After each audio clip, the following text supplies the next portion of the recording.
Hola, buen día. Mi nombre es Montserrat Arias, estudiante de periodismo, y como parte de una tarea de la asignatura de geopolítica, les hablaré sobre el ensayo de Samuel Huntington, Choque de civilizaciones.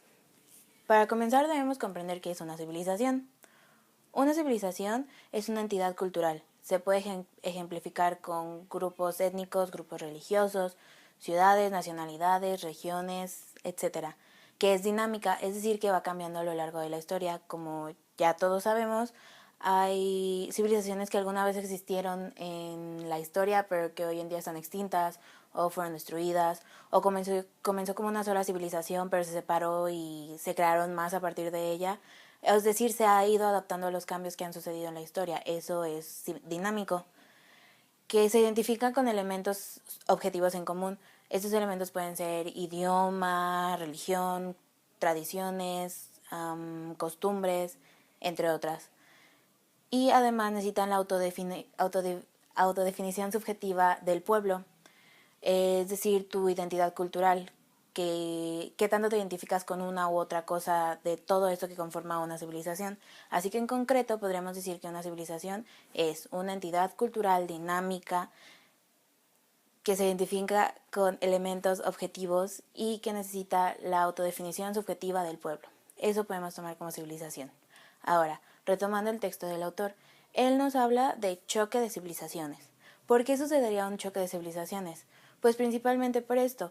Comienzas con una autodefinición. Tú como persona que es parte de una civilización tienes una identificación cultural. Te identificas más como una u otra cosa.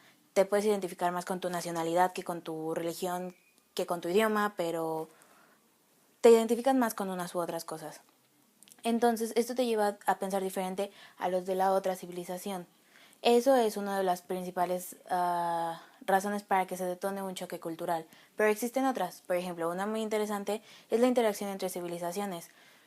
Una civilización al comenzar a interactuar con otra se da cuenta y es consciente, se activa la conciencia de civilización, a lo que lleva a que te des cuenta que aquellos piensan diferente a que a ti, entonces comienza a haber conflictos, que no siempre lleva a un conflicto y un conflicto no siempre significa violencia, pero a lo largo de la historia hemos tenido ejemplos de que sí significa violencia. El autor nos dice que el mundo se acomodará alrededor de 7 u 8 civilizaciones más o menos en el futuro. Algunas de estas son la japonesa, la latinoamericana, la africana, la hindú, la eslavo ortodoxa, la occidental, la confuciana, entre otras, y que todas las otras civilizaciones se irán adaptando a ellas.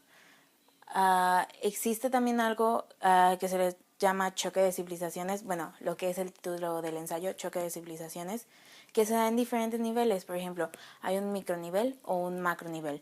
Un micronivel puede ser entre los pueblos de una civilización, en este mismo territorio, con todas estas características de las que ya les hablé, que haya conflictos entre dos partes que forman parte de esta civilización. Y ese sería un choque de civilizaciones en micronivel. En macronivel ya se junta un poco con todo esto de naciones y de estados y todas estas cosas. Por ejemplo, un buen ejemplo de un micronivel podría ser el muro de Berlín, que era un mismo territorio, era lo mismo, pero se crea esta línea aquí, en este caso física, que la podemos notar, y se da un choque en micronivel.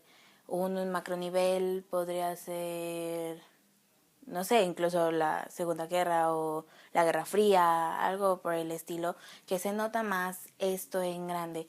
El autor nos dice que si es en micronivel usualmente es menos violenta y si es en un macronivel suele ser más violenta. Nos habla de esto, que seguramente que si hay una tercera guerra mundial, seguramente no será entre naciones, seguramente será entre civilizaciones